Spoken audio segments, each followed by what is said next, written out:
পরিষ্কারভাবে আমার একটা প্রশ্ন আছে যে বিক্রিটা তাহলে ওজনটা কিসে মাপছে? কোনো কিছু বিক্রি হলে যেটা ওজন মাপা হয় না? এখন তো অবশ্যই ইলেকট্রনিক মেশিন আছে, আগে তো দাড়ি পাল্লায় হতো, তো কিসে মেপে বিক্রি হচ্ছে আর বিক্রিটা হয় কিভাবে? বাংলাদেশ স্বাধীন দেশ, মুক্তিযুদ্ধ করে আমরা স্বাধীনতা অর্জন করেছি, এবং যারা সমালোচনা করে তাদের জানা উচিত সারা পৃথিবীতে একটি মাত্র মিত্র শক্তি যারা মুক্তিযুদ্ধের সময় আমাদের মুক্তিযোদ্ধাদের সাথে কাঁধে কাঁধ মিলিয়ে নিজেদের রক্ত ঢেলে দিয়ে এই দেশ স্বাধীন করে দিয়েছে। আমাদের সমস্ত মুক্তিযোদ্ধারা সেখানে ট্রেনিং পেয়েছে। পৃথিবীর যে কোনো দেশ যারাই কোনো যুদ্ধে মিত্রশক্তির সঙ্গে সহযোগিতা করেছে বা মিত্রশক্তি তাদের এসে সাহায্য করেছে, তারা কিন্তু সেই দেশ ছেড়ে কোনোদিন ফেরত যায়নি। তারা কিন্তু ফেরত যায়নি। এখনও জাপানে আমেরিকার সৈন্য, জার্মানিতে রাশিয়ান সৈন্য সহ এরকম পৃথিবীর বিভিন্ন দেশ দেখলে সে দৃষ্টান্ত পাওয়া যাবে। এখানে ভারত কিন্তু ব্যতিক্রম। তারা মিত্রশক্তি হিসেবে আমাদের পাশে থেকে যুদ্ধ করে এসেছে, কিন্তু যখনই জাতিপিতা বঙ্গবন্ধু শেখ মুজিব চেয়েছেন যে তারা দেশে ফিরে যাক, ভারতের তদানীন্তন প্রধানমন্ত্রী শ্রীমতী ইন্দিরা গান্ধী সঙ্গে সঙ্গে সেটা রাজি হয়েছেন এবং তাদেরকে ফেরত নিয়ে গেছেন। তারা যে যুদ্ধের সরঞ্জামাদি সব কিছু নিয়েই কিন্তু এসেছিল, এখানে যুদ্ধ করেছিল। পাকিস্তানি হানাদার বাহিনী সারেন্ডার করেছিল তাদের কাছে, কিন্তু আমরা কিন্তু স্বাধীন সার্বভৌম রাষ্ট্র পেয়েছি, কারণ তারা কিন্তু ভারতীয় সেনাবাহিনী প্রত্যাহার করে নিয়েছে। এরপরে যারা কথা বলে যে ভারত বিক্রি হয়ে যাবে, এরপরে বিক্রিটা হয় কিভাবে, সেটাই তো আমার প্রশ্ন। আসলে যারা এটা বলে তারা নিজেই ভারতের কাছে বিক্রি করা।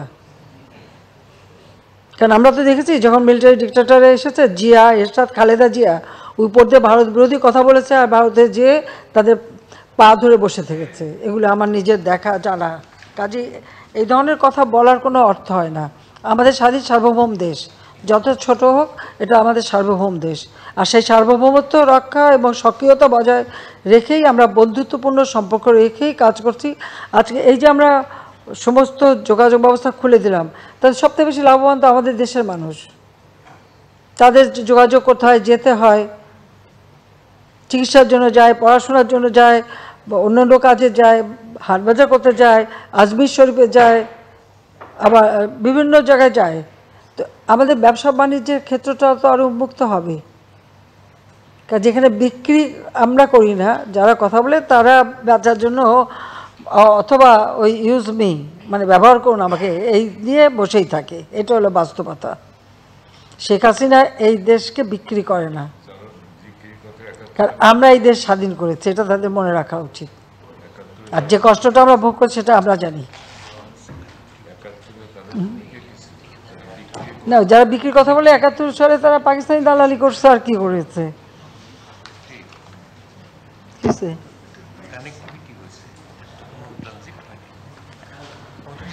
না না, একটা দেশের মধ্যে হয়তো ট্রানজিট দিলেই বা ক্ষতিটা কি?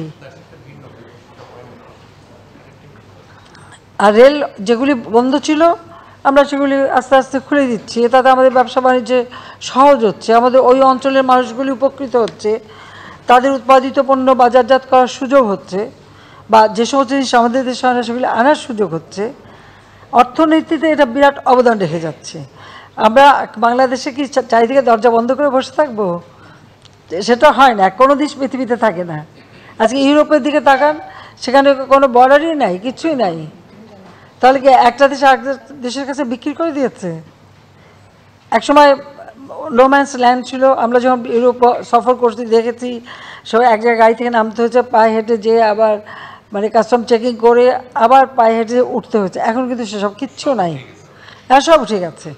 কিন্তু প্রত্যেকটা দেশ সভরেন দেশ, স্বাধীন দেশ, কেউ কাউকে তো বিক্রি করেনি। তা আমরা সাউথ এশিয়াতে কেন এই বাধা দিয়ে রাখবো? কারণ আমাদের দেশের মানুষগুলির কথা চিন্তা করতে হবে, কারণ আমাদের মানুষের ভাগ্য পরিবর্তন করাটাই আমাদের সবথেকে বেশি প্রয়োজন। ধন্যবাদ।